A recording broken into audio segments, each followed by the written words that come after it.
Hey, my name is Laura, but my alter ego is Panickin Mannequin. I am a recovering addict. I am a human being. I am an imperfect mess, and I am always learning. I went to rehab in 2023, and it's been 2 years since I was reborn. Back then, my childhood trauma, my self-victimization, my resentment, all of my character defects informed who I was externally. And internally, I was just suffering and didn't know how to communicate that. Now, when people say that I'm sensitive, I don't respond by trying to become less sensitive. I don't respond by saying that they are something mean. I don't use pejoratives as a defense or counter move. I think that the only thing I can do for the rest of my life is try and improve who I am and be able to look in the mirror and see someone that I respect. When I first got to rehab, my ego was up here, but my self-esteem was down here. Now, it's the other way around, or at least that's where I was about 6 months ago, where I had a lot of self-esteem and I was trying really hard to use humility and compassion to keep my ego down. But now, what I found is that my creative outlet needs ego as well as the self-esteem that is here. So I've decided to create an alter ego who lies right here. And that alter ego is Panickin Mannequin.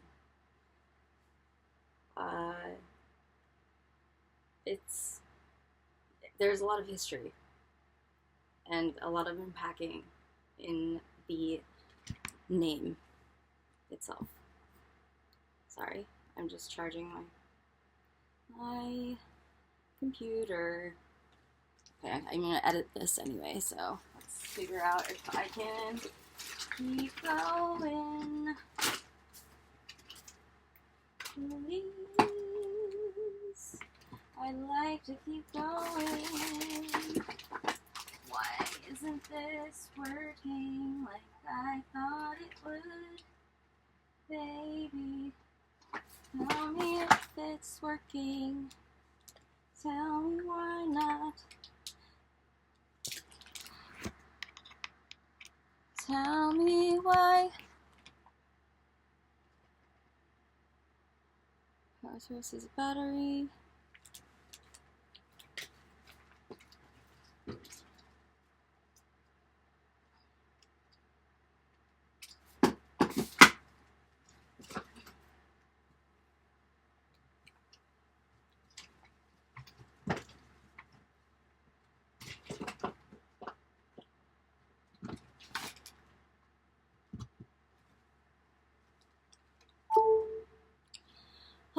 Okay. Now, finally, So, Panickin Mannequin. The Panickin stems from the fact that I have dealt with anxiety, crippling anxiety, for my entire life. Since I was 3. My first memory is really traumatizing, and it's a memory of seeing my parents fighting, and at one point my dad is laughing as my mom is crying. So that, combined with the fact that I was a very enthusiastic and extroverted girl who needed to fit into the model, the mannequin, the right Japanese proper girl. I couldn't be who I wanted to be because culturally that was unacceptable. So I was forced into these poses, but I still wasn't good enough. I wasn't treated human. I was treated like the proxy of a human and manipulated the same way a mannequin is, and vulnerable like a mannequin is. Let's say the mannequins that you see at a store while you're walking down Prince's Street in Edinburgh, or Roppongi, or Ginza in Japan. You see all these mannequins, and they're wearing clothes, and you can imagine them as being, you don't put yourself in their shoes. You use them, mannequins, as forms, not as, you don't endow them with personhood, because everything that you see on a mannequin is ultimately what you imagine without the mannequin, but with you, plus the clothes they're wearing. And you might imagine the clothes they're wearing, let's say it's a wedding dress and you're getting married. The mannequin is besides the point. They're always beside the point. They're just, but they are important. You wouldn't just hang a wedding dress in front of a, giant glass window if you wanted to sell it. You'd have to have the mannequin. And it's almost like I felt like Pinocchio, trying to live up to certain expectations, trying to become not a real boy, but a real girl. But ultimately, what the emphasis is on is real. I have real feelings. I have real damage. And going to rehab meant finding other people who were also struggling with the fact that they couldn't communicate their damage. They had to live with it. Everything that you see here is a mess. My life is a mess. But that doesn't mean that I don't have value. And that doesn't mean that you don't have value either. If your life is a mess, then pivot. That's what I did.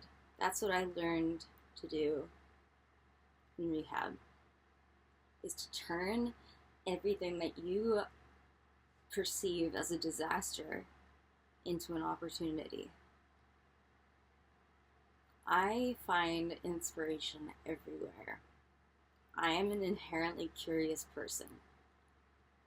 And now that I'm not numbing the trauma that I couldn't express as a child using substances, mainly alcohol and benzos, I feel fueled by a desire to stay healthy, by a desire to stay connected with human beings, other people, by a desire to understand where other people are coming from. The only thing that I would possibly regret for the rest of my life is if I stopped learning. If I stopped trying to understand where other people are coming from. If I lived with the resentment, even if it wasn't hot resentment as in like recent resentment, but cold resentment, detachment. If I left things in a bad state, like a relationship in a bad state, the only thing that I would regret is if I didn't learn anything from it. And I hear a lot of people say, you know, you have to move on. It's in the past. But I think that everything that I do is a reflection, is a consequence of the past. And if you don't learn from the past, you'll keep repeating it. So for me, as someone who wants to become a mother, I want my child to be loved, but also to feel safe. Safe in a way that my parents couldn't give me. Despite the fact that they had a lot of financial security, they couldn't provide an emotionally secure environment for me. And that sort of cognitive dissonance, it sucked, and it led to me being really dysfunctional and toxic for basically all of my 20s. But I can't get that time back. I can't turn 21 again and redo it. But I can be reborn in a new way. So, self-esteem is up here. But the ego, the bad ego, is down here. And I do still have a sense of ego, as in asserting myself and my identity. But I also have this alter ego.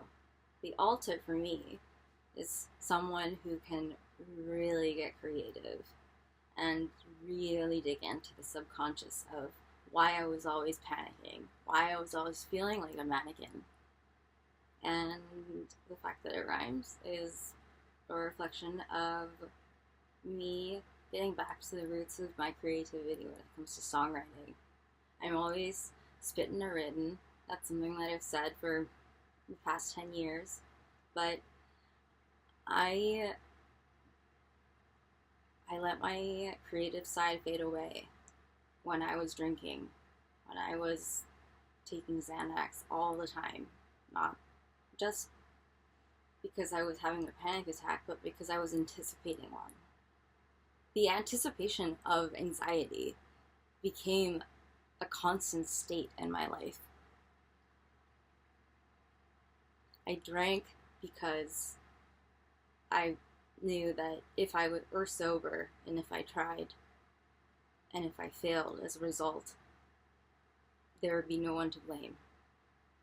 The bottle became my best friend, but it also became the biggest, the easiest excuse I could use. I accepted the fact that I was an alcoholic long before I hit rock bottom. And instead of understanding it in the way that a 12-step program does, where you say that you are powerless over an addiction, it was sort of like, yep, I'm an alcoholic. That's why this presentation isn't, a 10 out of 10. I could give you a 10 out of 10, but I'm a victim of childhood trauma, of psychological abuse, of bullying, etc. I'd always point the finger, and in order to be able to sleep at night, that was what I did. It's like I weaponized incompetence. But now I feel more empowered than I ever have. I am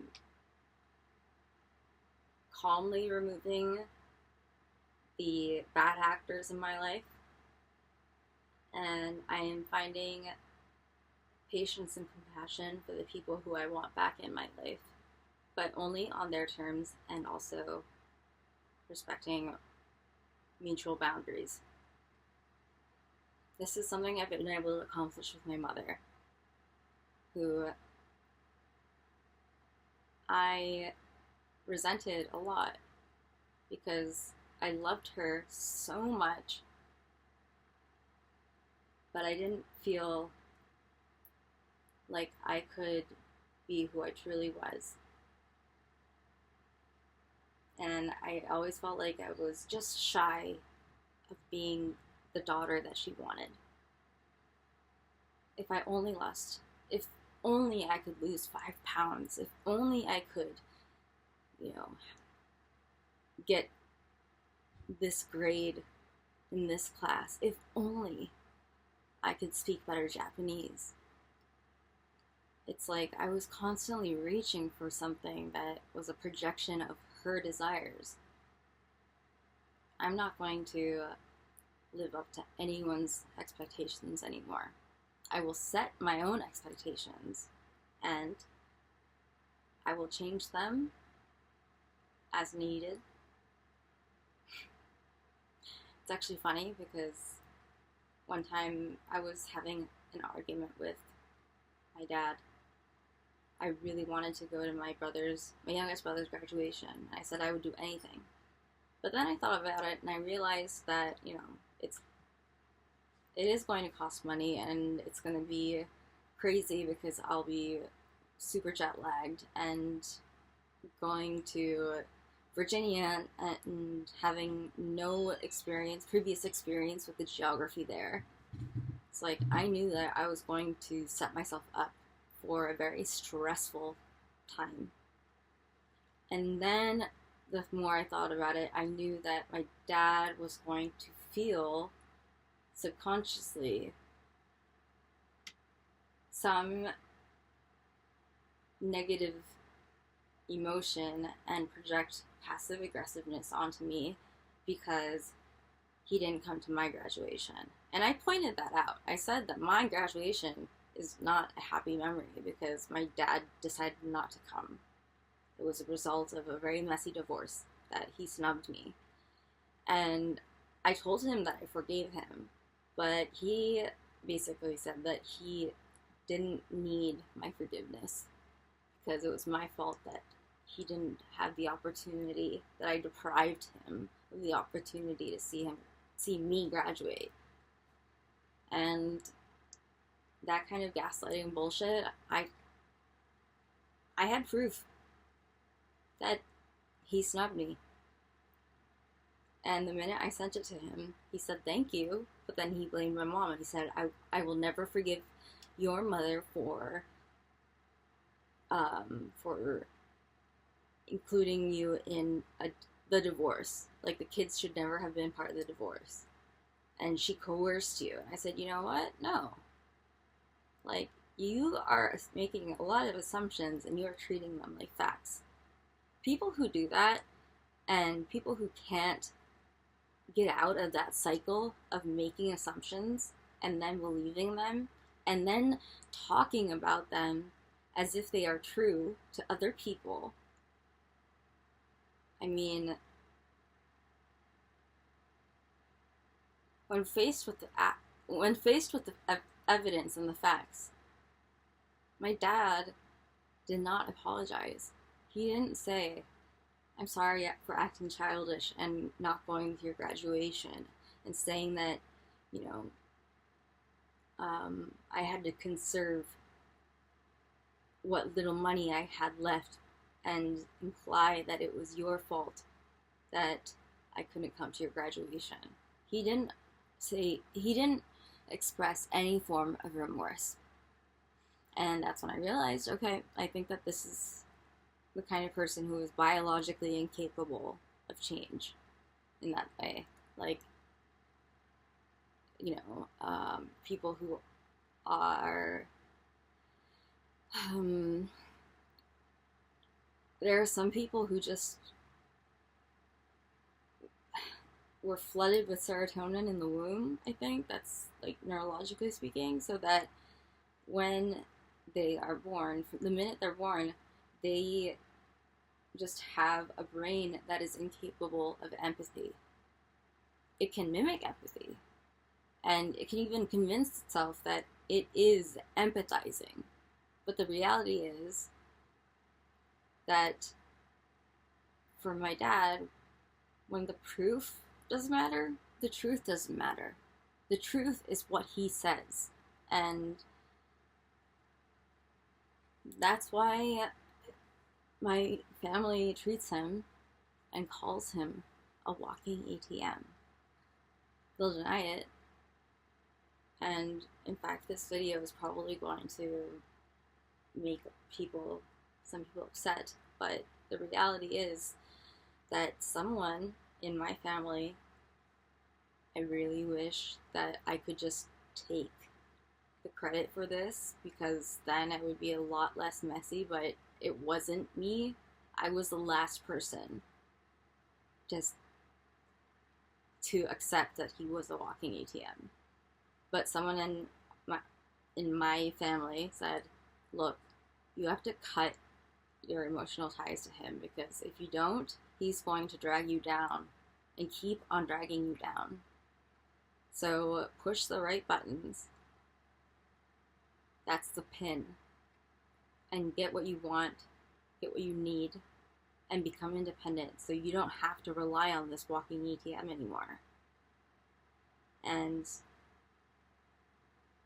I couldn't accept that, because as much as I resented my father as a husband who was getting divorced, I still had so much love for him as a father, as daddy, as dad. And being a daddy's girl, being the eldest, being the only daughter, when my brothers started to become independent adults who didn't have to rely on him financially, they seemed a lot better at severing ties emotionally, so not having to press the right buttons to get affection. Because I'm not talking about walking ATM like, exclusively about like, it being a transactional metaphor, a financially transactional metaphor. I'm talking about, having an ongoing, positive, healthy relationship with them, with my dad, with Olivia, his wife. And yeah, it's like I was the last one to finally realize that he's going to be a revisionist for the rest of his life. Unlike my mom, he cannot accept reality and take accountability for things that he's done. And he will hurt people subconsciously, probably. I don't think that he's doing anything out of malice, but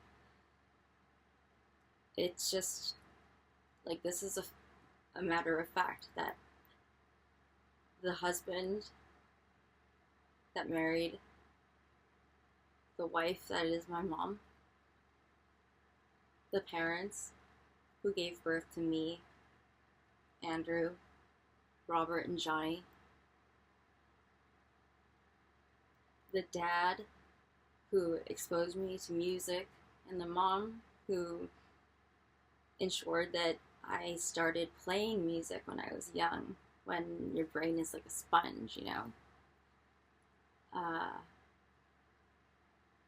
I am grateful for so many aspects of my life, because, let's face it, like,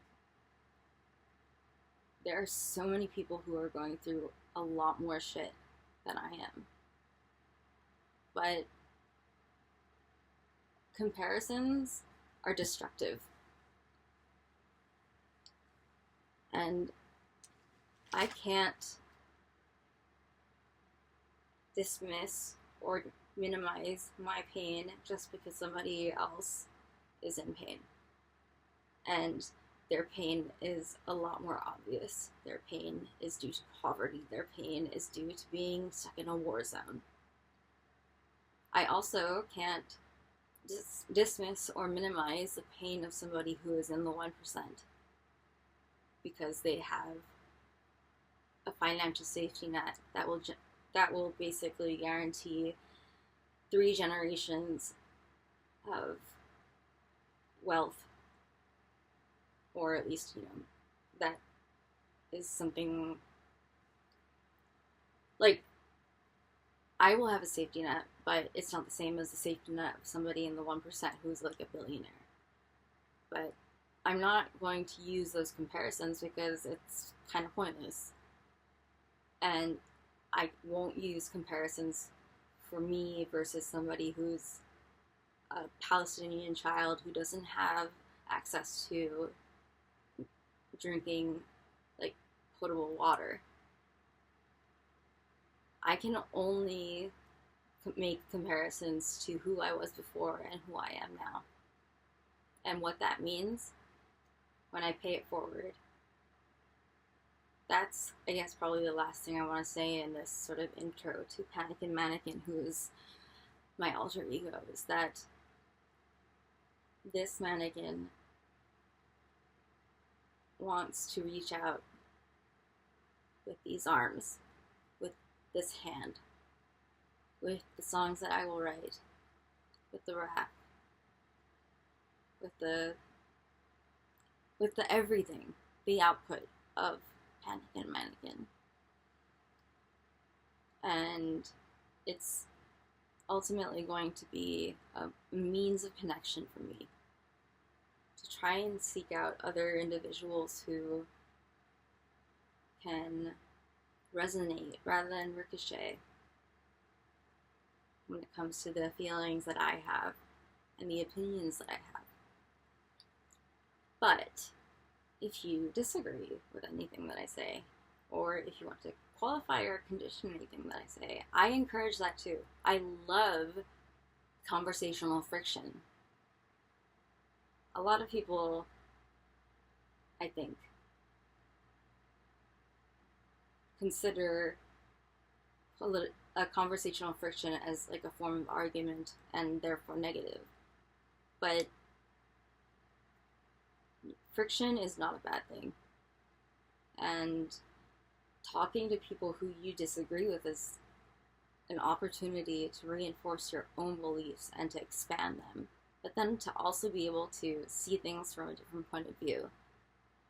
And if you can see things from a multitude of perspectives, that is an advantage, and that is a form of growth. So this mannequin is going to be dropping some new tracks. I'm songwriting. I'm also working on a startup because even though I have such a crazy amount of imposter syndrome, I think that this is a business that is worthy. But that's another story. So Panickin Mannequin is the alter ego I'll use for my music, especially my rap. But it's also unpacked with a lot of meaning. And I hope that moving forward, I'll be able to expand and basically, if I can reach anybody and make their lives a little bit better with my content, then I have achieved my goal. Because that's the connection that makes me feel like a superhero. And I think that that's why a lot of superheroes are actually alter egos of regular people, like Daredevil, or Jessica Jones. Well, I guess she remains Jessica Jones, but you know, Clark Kent. I think that there's something compelling about the idea that you can be more than the person that you are on a regular basis. There's a special form of you that you can express. Okay, this is the 30-minute intro that I'm going to upload now. And